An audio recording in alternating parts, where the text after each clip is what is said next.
Show. So the Jamaica for Justice people coming at the JCF for taking out criminals. Taking out criminals. It has increased in relation to the police killing of criminals. And until that day where they can show that these persons who are dying are not criminals, I will say they are criminals. Literally. But JFJ, until certain figure reach the doorstep, and I could see the need for these police officers and the need for this initiative. Mass shooting a gone. Over 1,000 I had murder here. And then basically I could give criminals the benefit of the doubt. That doesn't make no sense. This is so disheartening. You have bodies that in place that regulate the things that happen within the security force. So when you see people get dashed at them come at the police with deadly force, until they can state that there isn't, I will believe the JCF because they are the one that is responsible for the security of the country. So you cannot dirty them up. In fact, this is what the Commissioner of Police, Dr. Kevin Blake, has said in relation to the whole situation with the JFJ. Listen, guys, and let me know in the comment. We can have a discussion. I've taken note of the Jamaican for Justice's condemnation of what they described as intolerable number of fatal shootings by the security forces.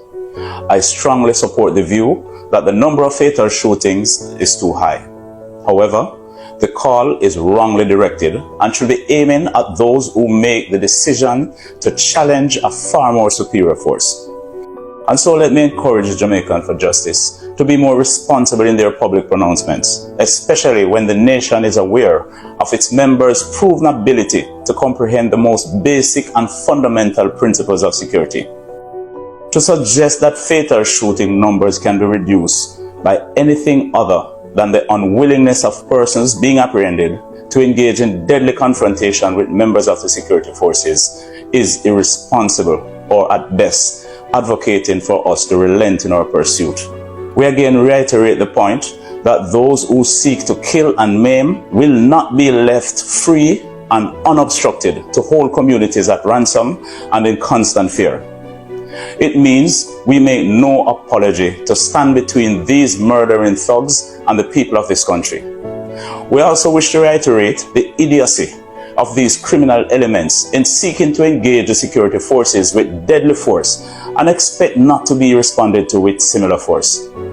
Ladies and gentlemen, our prisons and police lockups are fully populated with persons who have made the smarter choice of surrendering peacefully to the police.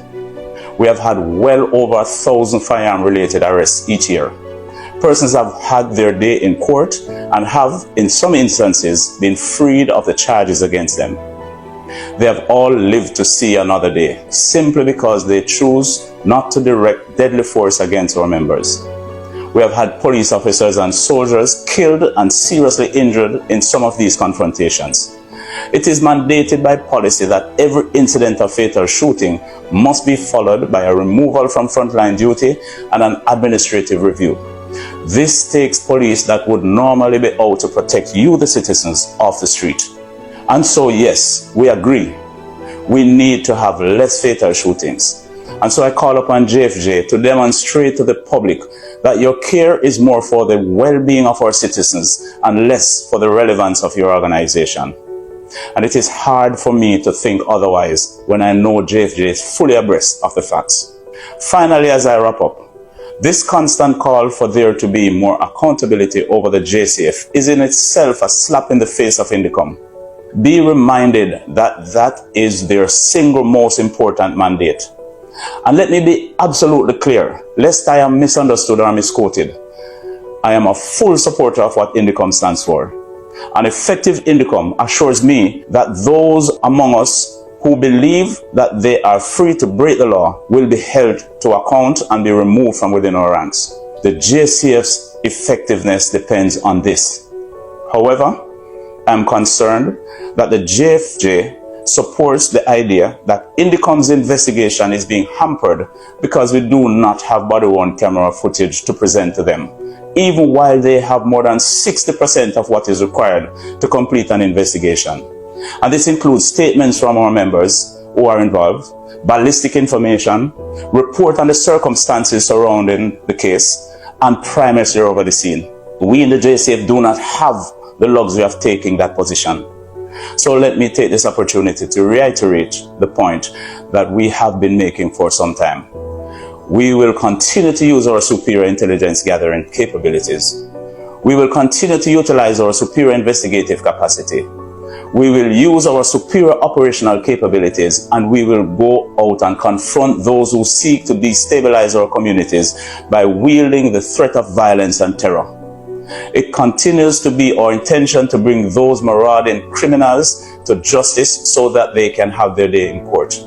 Our track record of bringing violent criminals before a judge is beyond question. However, let me say again, when the police come for you, do not raise your weapons against us. Lay down your weapons and have your day in court. But should you choose the foolish option of challenging us with lethal force, know this: I do not train my police to lose. We have the superior training and firepower to ensure that we win every time.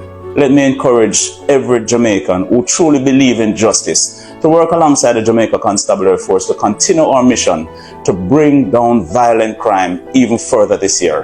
And let's create a society where we can all feel safe.